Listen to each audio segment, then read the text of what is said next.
Maple Ridge Estates was a neighborhood of manicured lawns, identical beige mailboxes, and suffocating silence. The kind of place where conformity was law, and Karen Whitmore was its self-appointed enforcer. As HOA president, Karen policed the subdivision with the fervor of a dictator, inspecting a military parade. She measured grass blades with a ruler, issued fines for unapproved holiday decorations, and once made the Nguyen family repaint their front door because eggplant aubergine was not an HOA-sanctioned shade. I'd never cared much for her. Tyranny. My wife Lena called me stubborn. I preferred principled.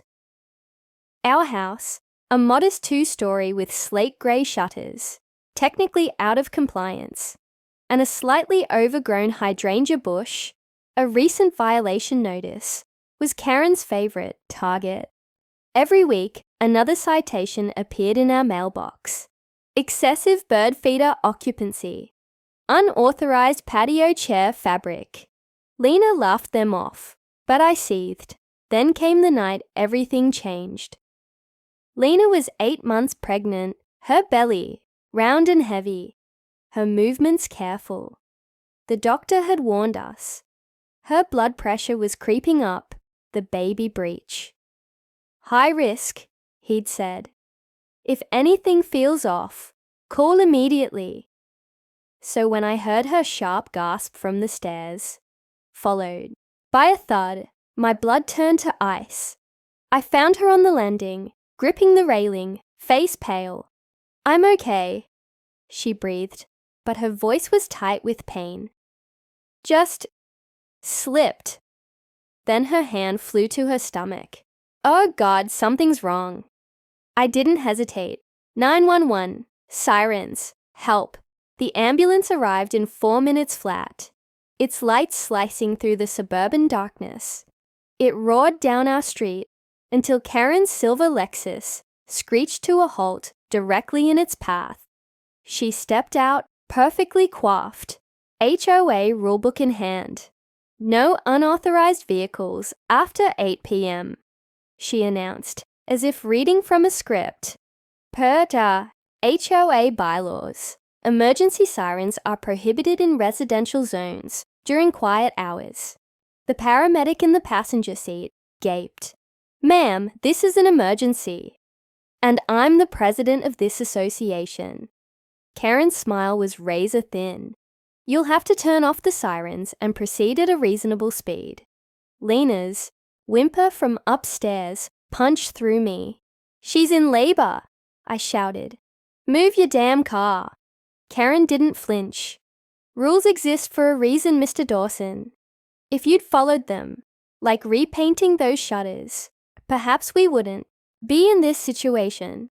The paramedics exchanged glances. One reached for his radio. "Dispatch, we're being delayed. Possible need for airlift." Something inside me snapped. I pulled out my phone, dialed a number I'd hoped never to use. "Change of plan," I said, loud enough for Karen to hear. "Send the helicopter." Her smirk faltered. The distant thrum of rotor blades answered. The helicopter's deafening roar drowned out Karen's protests. As it descended over Maple Ridge Estates, wind screamed through the streets, sending patio furniture skittering across manicured lawns and ripping the quiet hours enforced sign clean off Karen's front yard. Neighbors spilled from their homes, some clutching robes, others filming with phones. The helicopter hovered like a vengeful angel, its searchlight pinning Karen in a stark white circle as medics sprinted toward my house. "This is illegal!" Karen shrieked over the rotor wash, her designer blouse flapping like a surrender flag. "You can't just—" "Medical emergency trumps HOA bylaws, Karen," I shouted back, already racing up my driveway where 2 paramedics were strapping Lena onto a stretcher. Her face was pale, her grip crushing mine. "Contractions 2 minutes apart," one medic barked. "We need to go now." Karen lunged forward as they carried Lena toward the idling helicopter. That aircraft is violating noise ordinances. I'll have you fined. The lead paramedic, a burly man with a scar across his eyebrow, didn't break stride. Ma'am, obstruct EMS again, and I'll arrest you myself. For the first time, Karen hesitated. The crowd murmured. Old man Ritter from across the street, who'd been fined last month for his excessively loud wind chimes, let out a wheezing laugh. I climbed in after Lena, but not before locking eyes with Karen one last time. Her lips curled into something between a snarl and a plea. The helicopter door slammed shut, cutting her off as we lifted into the sky. Hours later, St. Mary's Hospital. Lena's hand was clammy in mine when the doctor finally emerged. Placental abruption, he said, peeling off his gloves. Another 10 minutes, and we'd be having a very different conversation. Your daughter's healthy, but small. She'll need time in the NICU. The relief was so violent, it left me shaking. But beneath it, something darker simmered. Karen hadn't just broken rules. She'd gambled with lives. My phone buzzed. A text from my neighbor, Javier. Karen called an emergency HOA meeting. Says you threatened community values. Pax circling. I stared at the NICU window, where my daughter slept, wires taped to her chest. Tell them I'll be there. Maple Ridge Clubhouse. 8:17 p.m. The meeting had already started when I arrived. Karen stood at the podium, her usual crisp composure fraying at the edges, flagrant disregard for our community's safety. That helicopter caused thousands in property damage. Roof shingles torn off. The Harper's gazebo collapsed. My wife almost died. The room went silent. Every head turned as I walked down the center aisle. Karen's grip tightened on her binder. This isn't about your personal grievances, Mr. Dawson. This is about accountability. You knowingly. You blocked an ambulance. I pulled out my phone, tapped the screen, and the 911 call filled. The room. Please, she's bleeding. Mom, we're being delayed by a civilian vehicle. Turn off the sirens or I'll cite you for disturbing the peace. Karen's voice, crisp and bureaucratic. A gasp rippled through the crowd. Mrs. Nguyen covered her mouth. You edited that. Karen's cheeks flushed scarlet. Ladies and gentlemen, this is exactly the kind of reckless. Enough. The voice came from the back. Mr. Ritter stood, leaning on his cane. My sister died because a cop blocked her ambulance in '68. This isn't about rules, Karen. It's about you wanting to play God. The room erupted. Arguments exploded like shrapnel. Some defending Karen, others shouting her down. Through the chaos, I saw my opening. I walked to the podium and waited. When the noise died, I spoke softly. I'm proposing a vote, right now, to amend Article 12, Section 3. No rule shall impede emergency services. All in favor? Hands shot up. More than I expected. Karen's face twisted. This isn't over, she hissed as the tally passed 60%. I smiled. No, Karen, it's just beginning. The morning after the vote, Maple Ridge Estates hummed with quiet rebellion. A neon pink garden gnome appeared on the Nguyens' porch. A deliberate middle finger to the HOA's Earth Tones Only decree. Old Man Ritter left his Christmas lights. Up in broad daylight, the colored bulbs defiantly cheerful against the beige conformity of the neighborhood. Even the Harpers, whose gazebo had been destroyed in the helicopter's wake, hung a handmade sign. Worth it. Karen's reign was crumbling, but she wasn't done fighting. HOA violation notice, delivered via certified mail. Mr. Dawson, pure bylaw. 14.7.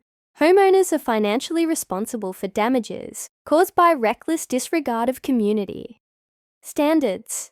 The emergency helicopter incident resulted in 8,122 on 37 in property damage. Payment is due within 30 days. Karen Whitmore, HOA president. I crumpled the letter. She wanted to bankrupt me for saving my wife's life. Lena, still recovering in bed with our daughter swaddled against her chest, frowned.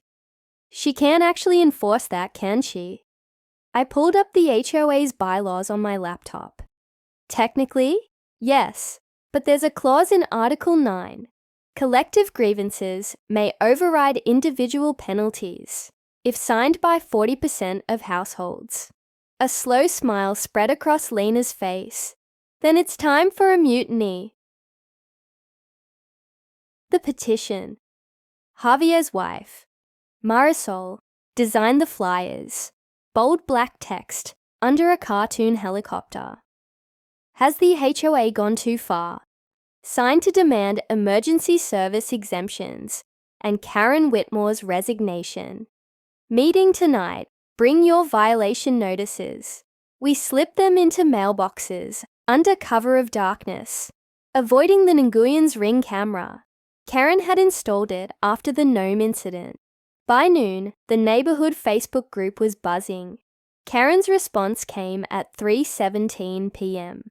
False petitions violate bylaw 6.2.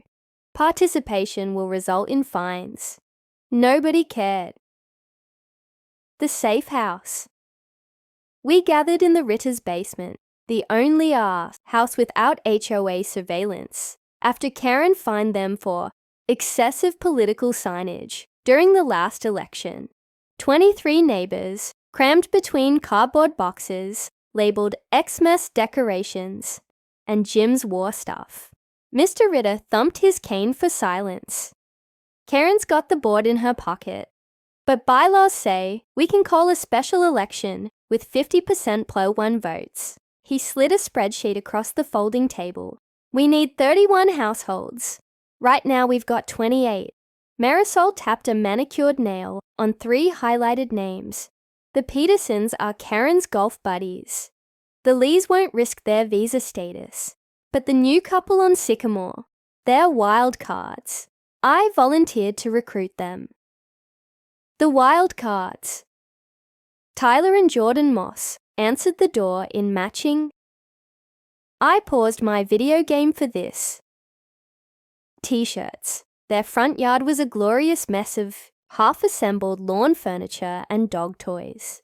We got 12 violation letters this month, Tyler admitted, scratching his beard. Karen hates our aesthetic. Jordan snorted. She called our succulent garden aggressively non-traditional. I handed them the petition. Help us fire her, and I'll personally build you a 10-foot-tall succulent statue. They signed in glitter gel pen. 9 signatures. The breaking point. We needed 2 more. Then the universe delivered a gift. Karen's own vice president, Diane Cole, stormed into the Ritter's basement at 9 p.m., her usually perfect bob disheveled. She fined me. Diane slammed a notice on the table. Excessive use of holiday wreaths. On my mother's funeral wreath. A collective inhale. Even Karen's allies had limits. Diane signed. Signatures. 1 short. The gamble. I stood on the Nguyen's porch at midnight, the petition damp with sweat in my hands. They'd been silent since the meeting, too afraid of retaliation. To join us, too resentful to side with Karen. Mrs. Nguyen opened the door, her eyes wary. I didn't plead. I showed her the NICU photo on my phone. My daughter's tiny hand gripping Lena's finger. Karen would have let them both die for a noise. Violation, I said quietly. A beat, then she took the pen. 1 signatures. The notice. We delivered it to Karen's doorstep at dawn, the petition tucked inside a formal request for a special election, along with a single pink hydrangea blossom from my unauthorized bush. Her dim blinds twitched as we walked away. By noon, the entire neighborhood received her mass email. The board will review this frivolous petition at next month's meeting. Per bylaw 3.1, all participants owe a $250 disruption fee. Javier forwarded her message to me with one added line. She's scared. Let's make her terrified. The morning of the special election dawned with the kind of stillness that comes before a storm. Karen had pulled out every stop to derail us. Mysterious bylaw audits, delaying the vote. Anonymous flyers, accusing me of endangering property, values. Even a last-minute offer to waive my fines if I withdrew the petition. I burned her letter in our fire pit. Now, as neighbors streamed into the clubhouse, the air crackled with tension. Karen sat at the head table, spine rigid, her smile as sharp as the freshly printed. Vote no to chaos. Buttons her loyalists wore. I took my seat beside Javier, our own tar yes for common sense. Stickers glaringly out of place. All in favor of dissolving the current board, the interim chairwoman began. Say, aye. The roar shook the walls. The numbers don't lie. Karen's grip on her pen turned her knuckles white as the votes were counted. 32 in favor, 14 opposed. Silence. Then applause. Whistles. Old man Ritter whooped so hard his dentures nearly flew out. Karen stood abruptly, her chair screeching. This is illegal. There were procedural errors. Actually, Diane interrupted, tapping her tablet. Per Robert's Rules of Order, Article 7, a simple majority is binding. Effective immediately. The board is dissolved. She turned to me. The floor recognizes the petition's author for nominations. I didn't hesitate. I nominate Mr. Ritter as interim president. The gavel came down before Karen could protest. The reckoning. We held the vote on the new bylaws that same night. The one stripping the HOA's power to block emergency vehicles, capping fines at $50, and banning aesthetic-based harassment. Karen sat in the back row, her usual front and center throne now occupied by the Moss's giggling toddler. Every measure passed unanimously. As the meeting adjourned, Karen cornered me by the coffee urn. You think you've won? Her whisper was venomous. I have friends on the city council. This isn't over. I sipped my coffee. Actually, Karen, it is. I nodded to Javier, who rolled forward the AV cart. The screen lit up with security footage. Karen, 2 nights prior, keying the Nunguyans, car while muttering about ungrateful immigrants. The room erupted. Even her golf buddies recoiled. The final notice. Karen moved out the next week. Rumor had it she'd joined a gated community with twice the bylaws and tripled the fines. As for Maple Ridge, the Nguyans painted their door sunshine yellow. The Mosses erected a 6-foot succulent monstrosity shaped like a middle finger. And my hydrangeas. They spilled gloriously over the property line, their pink blooms brushing against the new HOA president's freshly installed wheelchair ramp. At our first official meeting, Mr. Ritter banged his gavel once, motioned to adjourn early and hit the bar. The A's had it.